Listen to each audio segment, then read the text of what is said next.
Hello everyone, welcome to Steelworks Strength Systems. I'm Brian Turpak.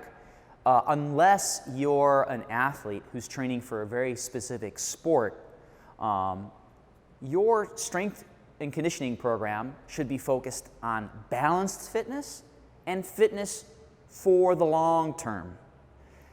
How you can do that, and how we do that here at Steelworks Strength Systems, is by balancing three specific variables. And those variables are intensity, volume, and density. The intensity of a lift talks about how hard a lift is relative to whether it's your 1 rep max or your perceived 100% max effort, okay? So like we're looking at like percentages, okay? So like 80% versus 100%. That would be like the intensity of a particular lift. The volume looks at how much, in other words, the total tonnage that you're lifting in each session, or the amount of time under tension.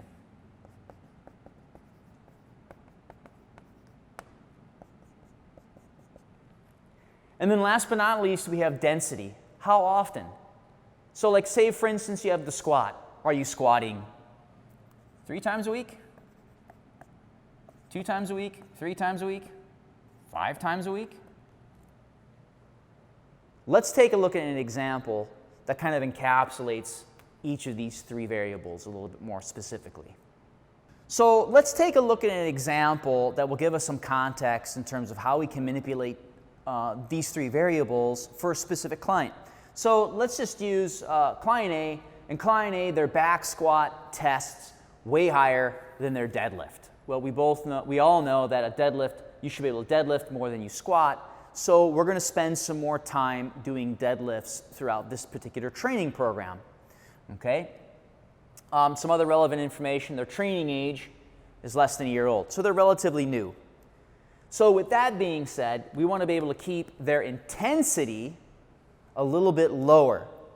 Working with weights that are a little bit lower in intensity will allow us to safely practice that movement, gain confidence with the movement, develop the necessary movement skills, just to be in a better position for long-term athletic improvement.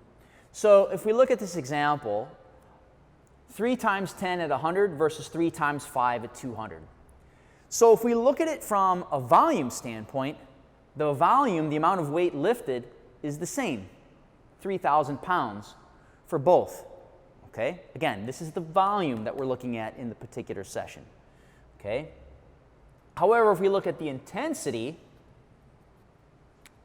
the weights used, 100 pounds versus 200 pounds, is obviously different. While this volume is the same, the weight lifted the intensity will be doing different things to the client. Okay? For a newer lifter, such as client A, I would probably recommend the 3 times 10. Weights are going to be a little bit lower, allowing them to move a little bit safer. Okay? That's one way we can look at volume. Another way of looking at volume is tempo, i.e. the time under tension, the amount of time that you work. Okay? And we have 2 examples of tension right here. XOX1 versus 32X1. These aren't necessarily numbers, but rather placeholders. This first number represents the descent of the rep. The second number represents the pause at the bottom. The third place marker represents the ascent. And the last number represents the pause at the top. So for a deadlift, that means you're coming down as fast as you can. You're coming right back up off the floor as fast as you can. That's what the X means. And then the 1 means you have a 1-second pause at the top. 32X1, you're going down 3 seconds, you're pausing 2 seconds, you're going up as fast as you can, and you're pausing 1. So if we break that down per rep, that's 4 seconds of tension with this tempo.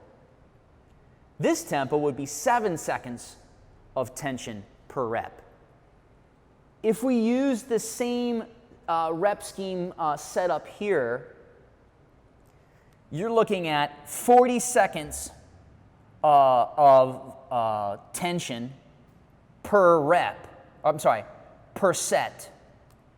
4 seconds, 10 reps equals 40 seconds of tension. But notice that we haven't changed the reps, but we've changed the tempo now. We take that to 70 seconds of tension. That's a long time. But you haven't changed anything except how fast you're moving during the reps, okay? Same idea with 3 times 5. That'd be 20 seconds of tension versus 35 seconds of tension, okay? So that's another way you can play with volume. And then finally, we're looking at density. Are you going to be deadlifting once a week, 3 times a week, 5 times a week? And again, depending on the person's training age and health conditions and whatnot, given that this person is less than 1 year into their training, they could probably handle 3 times a week, maybe 5. Who knows? Now, if their biological age is a little bit older, probably don't want to be having too high of density. So if they're like 60 years old versus 30 years old, obviously they're going to be able to adapt a little bit differently or respond differently to the stimulus that you give them. So volume and intensity and density are, again, those 3 important variables that you can manipulate in a training program to help elicit a certain response for a particular client. And this is something that we do all the time here at SteelWorks Strength Systems. If you have any specific questions that are a little bit more in depth about how we go about doing this for our clients, please email me at brian@steelworksstrength.com. Thanks.